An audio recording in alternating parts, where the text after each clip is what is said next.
So growing up, I came from a family of low income. Unfortunately, we moved around a lot. My mother and father made bad choices.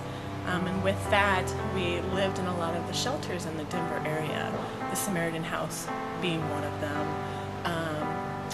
the Salvation Army being another of them. And with that, we had to go to school. Sometimes we'd stay at the shelter for a little longer than normal. And when we would go to school, we didn't have money for lunches. And so wonderful programs would either provide the lunches or through government assistance I was able to have lunch. But there were times where we were able to live in that shelter, or we would be moving in a new state. And we were also in and out of foster care multiple times. And I remember going to very strange schools, probably low-income schools for kids who lived in shelters. And I know a lot of those meals were also provided by places such as this.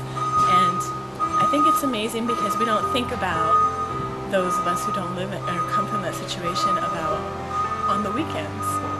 You know, what do those kids do? All these wonderful programs provide them lunches at school or maybe even dinner. But what about the weekends? And I do remember from time to time having a meal to take home.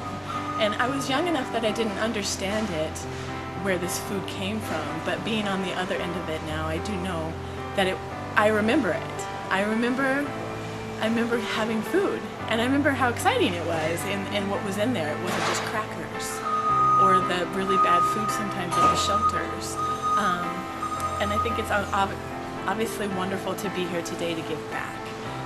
And it's nice, and I want people to know that as a kid you do remember the kindness, and you do remember having food, and you do remember having something to eat.